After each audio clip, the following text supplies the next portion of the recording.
Қайырлы күн, Бағбан ханымның өсімдіктер әлемі каналына қош келдіңіздер. Көпшіліктің сұранысымен тамшылатып суару жөнінде видео түсірдім. Өзімнің шағын есік алдында бақшам бар. Осы бақшаны шамамен 5-6 жыл көлемінде тамшылатып суарып жүрміз. Маған Инстаграмда, Ютубта комментарий жазады.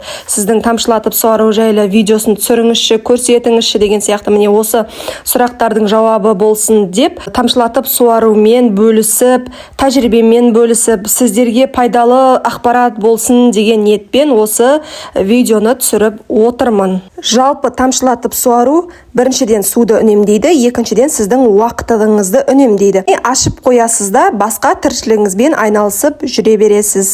Рет-ретімен барынша толық ақпарат беріп кетейін. Бұл менде 500 литрлік бочка. Бочка бізде астында сваркіден жасалған подставка бар. Ол подставканың биіктігі шамамен 1 метр. Ол подставка не үшін? Давление болу үшін. Және өзінің крайнигі бар. Қосымша біздер тағы да крайник сатып алып бекіттік. Оның басын пластик трубамен бекітіп жасадық. Пластик трубаға уголоктар салынды, жерге тікелей кетеді де, тура біздің бақшамыздың размеріне қарай реттестіріп жасалды. Тройной уголок салдықта, уголоктың оң жақ бағыттағы бақшамызға қарай кетті. Шамамен 10 метрдей пластикалық труба өтіп жатыр.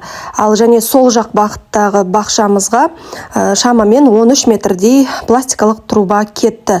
Пластикалық трубаның размері 32, участоктың өлшемі шамамен 40 квадрат метр болады. Пластикалық труба жеткен жері бүкіл бақшаны қамтыған жоқ. Енді өзіміздің шамамызға қарай жасадық және соңғы жағын заглушкамен бекітілген. Атыздар жасалды.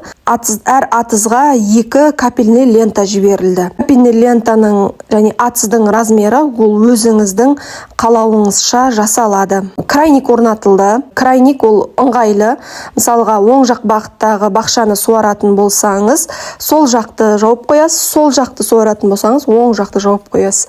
Енді кейбір көкөністер, жемістер болады. Көп суды қажет етеді. Мысалға, қияр күнде суару керек болса, 2 күнде суару керек болса, қызанақтар жеміс бергеннен кейін 5 күнде бір суару керек болады. Сондықтан осы крайник бізге ыңғайлылық туғызады. Труба жайында түсінікті болды. Енді капельный лентаны қалай бекіттік, соны айта кетейін. 32-лік трубаға тройник салынды. Тройниктің басында 10-дық труба салынды. Міне алдарыңызда көрсетіліп тұрғандай осылай бәрі үтікпен бекітілді. Пластикалық трубамыз кесіліп, ортасына тағы да үтікпен алдын ала жасалып алған бөлігімізді үтікпен бекітіп шықтық. Осы 10-дық трубаның басына крайник алдық. Крайникті де үтікпен күйдіріп бекіттік. Өткен жылдары, алдыңғы жылдары ютубта неше түрлі видеоларды көріп, ақтарып, ізденген кезімізде резинкамен орнатып жатты, сверломен бекітіп жатты. Барлық әдістерді біз жасап көрдік. Осыған дейін біз жасадық. Ол әдіс бізге келмеді. Тесіліп қалды, резинкасы ұшып кетті. Сосын біз осы жолдасым өзі осылай пластикалық трубалармен үтікпен бекіту арқылы осының барлығын өзі ойлап тапты. Интернетте бұндай видео бар ма, жоқ па, мен тіпті білмедім. Мен өзім жасамағандықтан мүмкін дұрыс жеткізе алмайтын шығармын, бірақ жолдасымның жасаған барынша сіздерге жеткілікті түрде ақпарат беріп жатырмын. Міне осылай барлық 13 метрде крайниктер бекітіліп, әр атызға 2 капельный лентадан салдық. Енді капельный лентаны қалай бекіттік, сол жайында айтып кетейін. Бұл менде капельный лента, ресейлік ленталар жақсы дегесін, осыны алдым. Бар болғаны метріне 30 теңге. Былтырғы бағадан ешқандай қымбаттамаған. Капельный лентаны осы крайниктің басында арнайы бекітетін жері болады. Сол жерге жақсылап түбіне тигізгенше капельный лентаны қолымызбен шамалы сулап жіберсек те болады. Өйткені қолдан тайып кетеді. Жақсылап бекітіп орнатамыз. Жақсылап орнатамыз да басында өзінің бұрайтын жері болады. Соны бұрап бекітіп қоямыз. Капельный лентадан тартқан кезде лентамыз біздің шығып кетпейтіндей болуы қажет.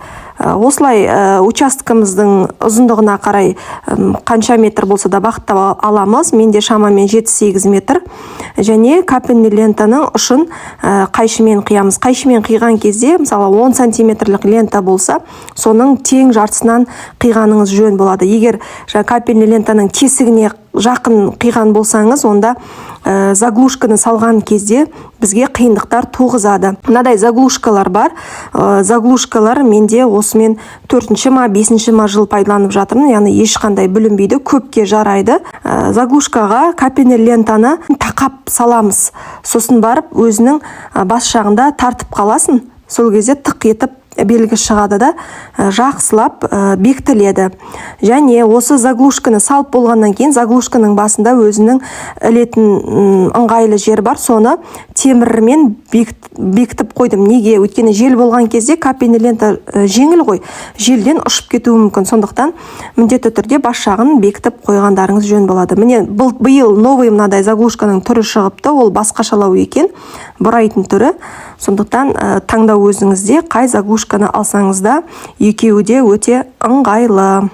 Айта кететіндей, мен капельный лентаны 2 жыл пайдаландым, 3-ші жылы жаңасын ауыстырдым.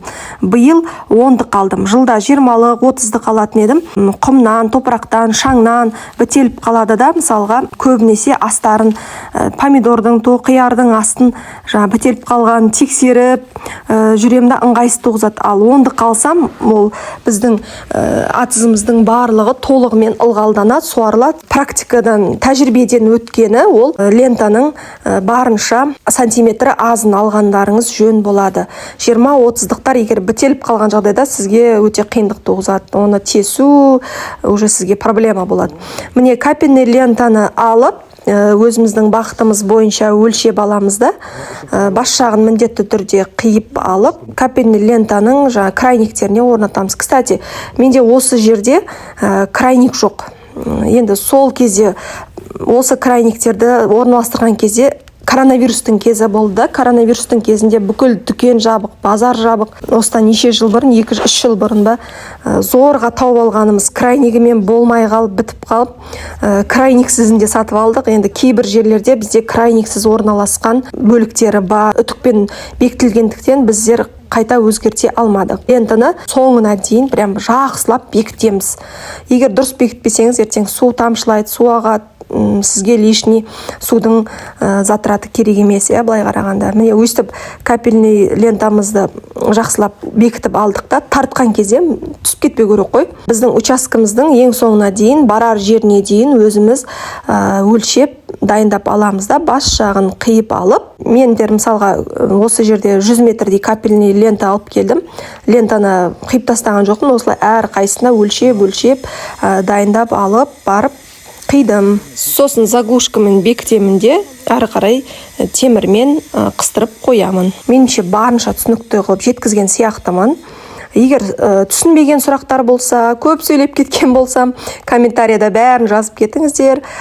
Капельный поливті тамшылатып суаруды орналастырғысы келіп жүрген адамдар болса, достарыңызбен бөлісіңіздер, оларға да пайдалы ақпарат болады.